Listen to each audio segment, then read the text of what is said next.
Assalamualaikum warahmatullahi taala wabarakatuh dan salam sejahtera kepada pencara kami Encik Yahya bin Yasin untuk subjek BMMB 2102R iaitu Keterampilan Bahasa dan Komunikasi. Pada hari ini saya dan kumpulan akan membentangkan tugasan 1 iaitu pembentangan. Ahli kumpulan terdiri daripada Joviana Joanis, Mardiatul binti Malikin dan saya sendiri Maslina binti Hajirul. Soalan tugasan 1. Pembentangan kumpulan. Untuk menghasilkan keberkesanan dalam kemahiran berkomunikasi, seseorang penulis perlu mempunyai keterampilan berbahasa. Ini merujuk kepada penggunaan ayat yang gramatis, tanda baca dan ejaan yang betul serta tulisan yang jelas dan kemas. Berdasarkan teks ucapan yang anda pilih, buat analisis antara kemahiran dan keterampilan berbahasa dalam teks tersebut. Penekanan adalah harus diberikan kepada proses morfologi dan sintaksis. Kita beralih kepada slide seterusnya iaitu pengenalan. Teks ucapan yang dipilih oleh kumpulan kami ialah teks ucapan yang amat berhormat Tan Sri Datuk Haji Muhyiddin bin Haji Muhammad Yassin, mantan Perdana Menteri dalam Majlis Pelancaran Dasar Perpaduan Negara dan Rangka Tindakan Blueprint Perpaduan Negara 2030 pada 15 Februari 2021. Teks ucapan ini akan kami analisis dari proses morfologi dan sintaksis. Masuk kepada pengenalan, iaitu morfologi. Menurut Nik Safia Karim dalam Tata Bahasa Dewan Ketiga, morfologi ialah satu bidang ilmu bahasa yang mengkaji perkataan-perkataan.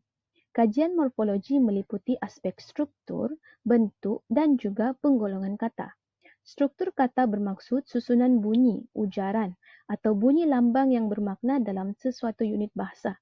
Bentuk kata ialah rupa unit tata bahasa itu sendiri, sama ada berbentuk tunggal ataupun perkataan yang terhasil daripada proses pengimbuhan, pemajmukan dan penggandaan.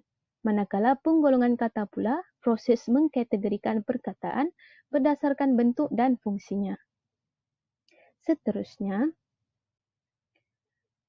maksud sintaksis. Menurut Nik Safia Karim dalam Tata Bahasa Dewan Edisi 3, sintaksis adalah suatu kajian tentang hukum atau rumus tata bahasa yang mengkaji kaedah penggabungan dan penyusunan perkataan untuk membentuk ayat dalam sesuatu bahasa. Seperti pengkaji bahasa yang lain, beliau turut mendefinisikan sintaksis sebagai satu cabang ilmu bahasa yang mengkaji secara mendalam bentuk, struktur dan binaan sesuatu ayat. Sintaksis juga dimaksudkan sebagai susunan kata-kata dalam sesuatu rangkai atau ayat yang membentuk klausa dan frasa. Masuk kepada analisis teks ucapan. Yang pertama, apa yang saya perhatikan daripada teks ucapan ini, dari permulaan pengucapan ada salutasi, iaitu bermaksud cara mengamalatkan seseorang. Perkataan amalatkan menunjukkan cara kita menyebut pangkat, jawatan, anugerah dan nama seseorang dengan betul. Taraf hadirin penting dalam konteks budaya di Malaysia. Justru, skrip pengacaraan dapat membantu pengacara menyediakan salutasi dengan menggunakan protokol yang betul. Adalah salah jika pengacara itu tersilap menyebut nama tetamunya dengan betul. Okey, jadi berdasarkan teks ucapan ini, yang amat berhormat memulakan ucapan dengan salutasi. Berdasarkan teks ucapan, salutasi yang digunakan adalah betul, iaitu dengan menyebut nama dan pangkat tetamu jemputan dalam majlis tersebut. Seterusnya, untuk analisis dari peringkat 1 hingga peringkat 3, untuk aspek morfologi, saya telah kelaskan dalam jadual di bawah. Okay. Bagi kata, petikan dan juga golongan kata. Bagi kata bagi, iaitu merupakan kata sendi nama, menyempurnakan merupakan kata terbitan daripada sempurna, etnik iaitu kata sifat, negara kata nama am tak hidup bukan institusi, image kata nama, masih kata tugas, wujud kata kerja, tetapi kata tugas, masyarakat kata nama, rakyat kata nama, musibah bahasa Arab, seluruh kata tugas dan slogan kata nama. Ini adalah beberapa aspek morfologi yang dapat saya senaraikan sebagai analisis yang akan saya tunjukkan dalam pembentangan ini. Seterusnya, yaitu aspek sintaksis. Berdasarkan perenggan 1 hingga 3, saya mengkelaskan beberapa ayat yang mempunyai subjek, predikat dan juga kedudukan ayat tersebut. Okay, bagi subjek yang pertama iaitu image Malaysia dan predikatnya adalah sebagai sebuah negara berbilang etnik, berbilang agama dan berbilang budaya sering dijadikan contoh rujukan sebuah negara yang bersatu padu. Seterusnya, yang kedua iaitu perpaduan rakyat Malaysia. Predikat dapat kita lihat dengan jelas apabila dijelmakan dalam keadaan sebenar ketika negara dilanda cabaran dan musibah. Okay, ayat ini kita boleh lihat di baris pertama perenggan ketiga dan seterusnya subjek untuk rakyat bersama-sama bersatu, itu subjeknya rakyat dan predikat membantu kerajaan dalam menyebarkan mesej yang positif.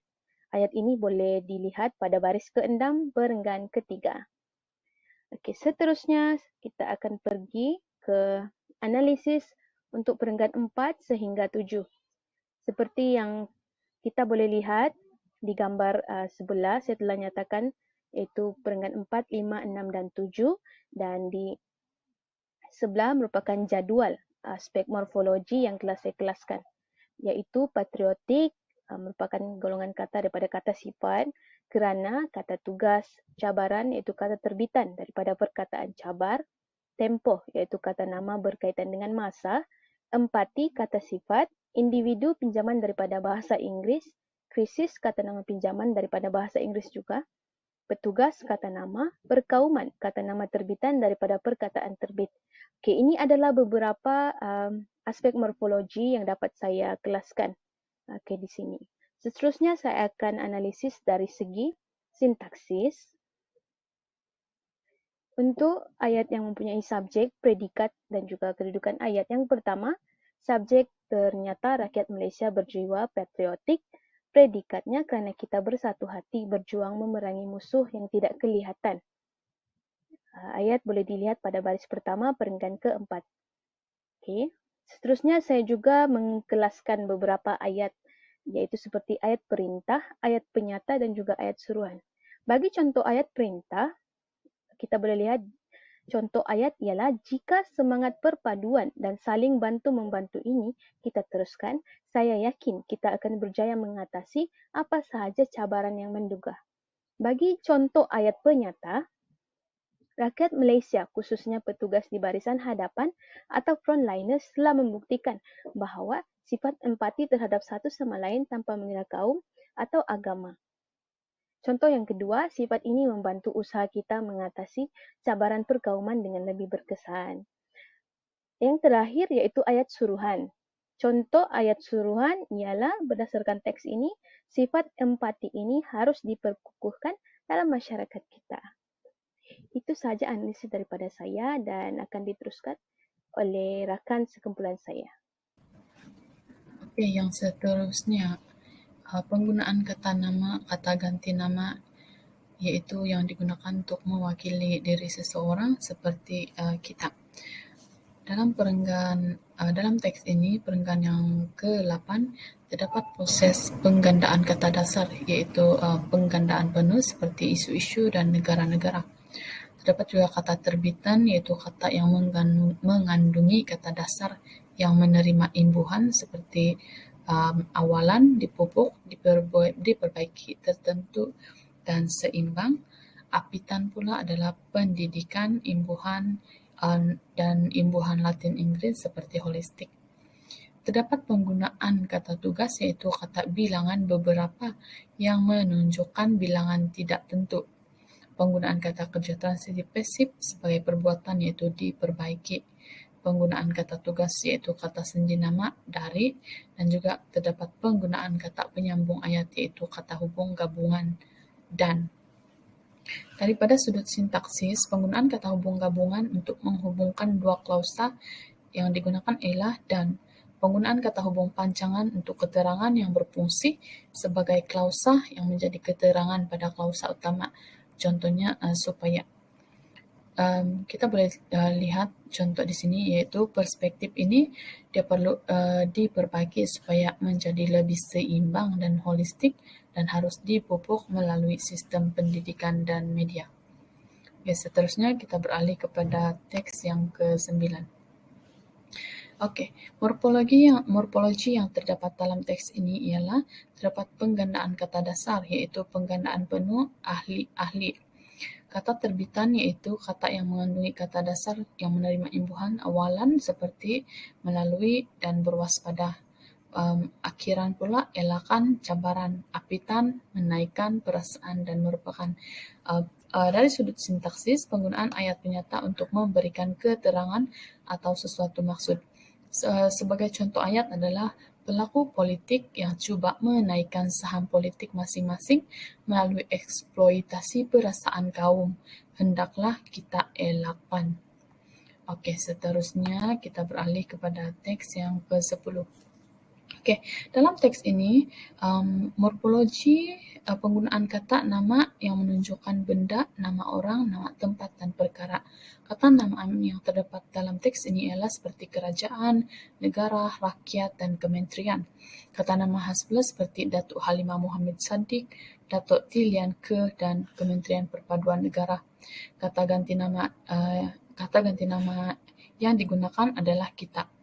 Oke, terdapat kata terbitan yaitu kata yang mengandungi kata dasar yang menerima imbuhan seperti awalan, berpegang, dan berkompromi, apitan pula dijayakan.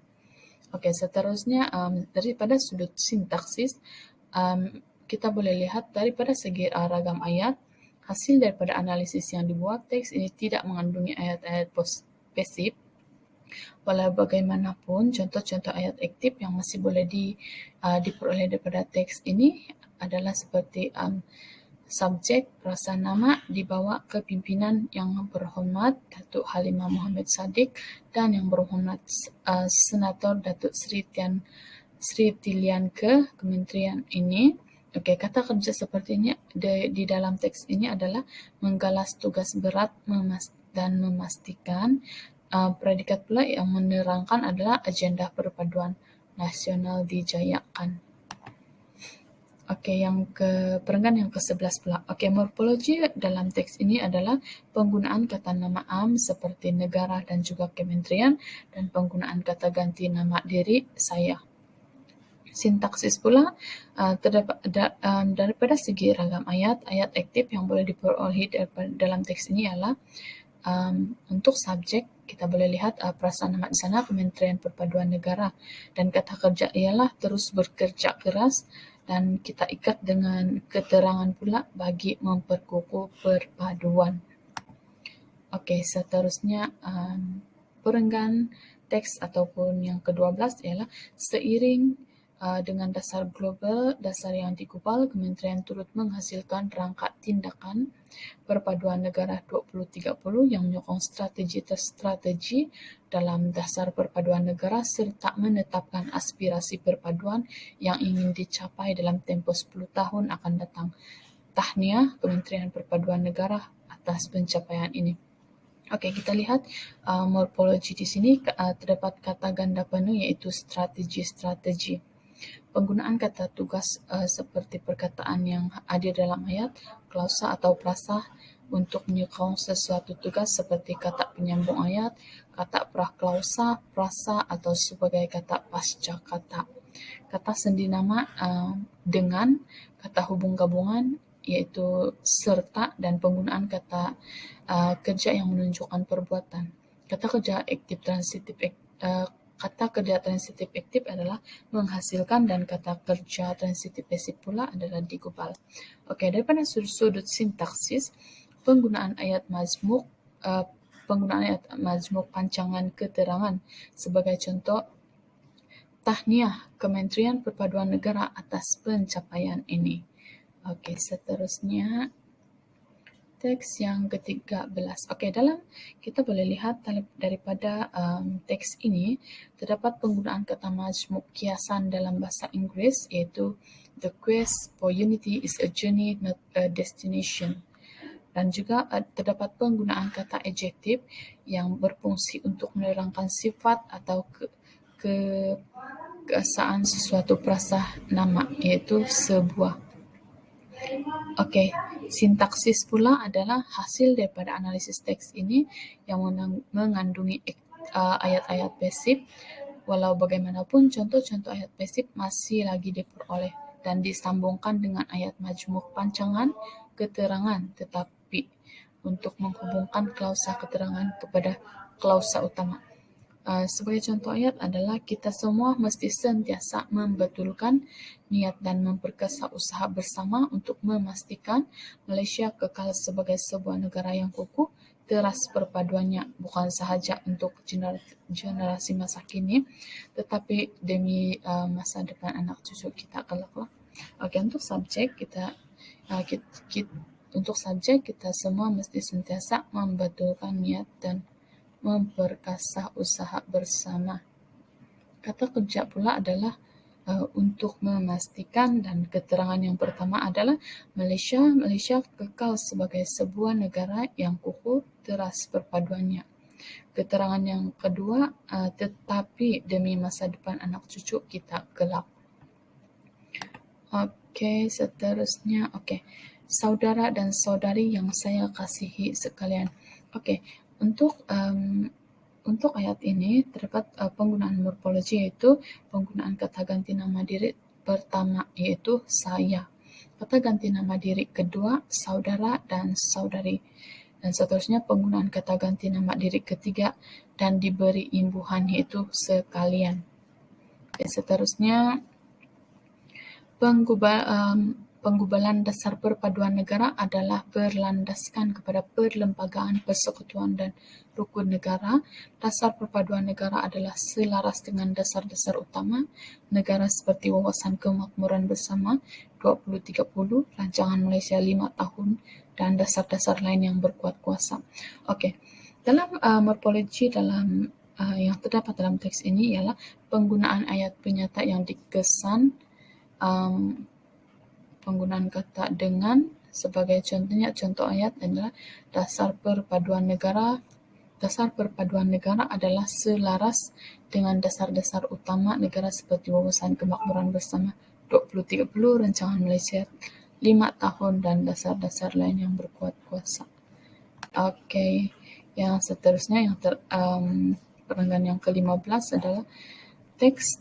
Morfologi yang terdapat dalam teks ini ialah penggunaan kata ganda penuh seperti ciri-ciri, penggunaan kata terbitan iaitu awalan, berpegang, bersopan dan bertata susila. Akhiran pula ialah kiralah. Yang ketiga apitan, keluhuran, kedaulatan, pergaulan seharian, dan penggunaan kata penyambung ayat iaitu kata hubung dan. Okey, daripada sudut sintaksis, penggunaan kata ayat penyata yang dikesan dalam teks ini ialah penggunaan kata dan. Contoh ayatnya adalah kita percaya kepada Tuhan, kita setia kepada raja dan negara, kita junjung keluhuran perlembagaan, kita hormati kedaulatan undang-undang, dan kita sentiasa bersopan dan bertata susila dalam pergaulan kita seharian. Morfem berfungsi sebagai dasar untuk membentuk morfem yang lebih besar. Sebagai contoh, padu adalah morfem dasar dalam perkataan perpaduan, manakala makmur adalah kata dasar morfem mem dan kan yang tidak akan menjejaskan morfem dasar yang dilekatinya.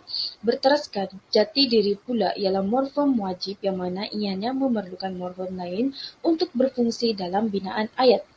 Morfem wajib seperti perkataan kekuatan, ke dan an tidak akan berfungsi sekiranya salah satu tidak ada. Sintaksis dalam perenggan teks di sebelah ialah saya sudahi ucapan ini.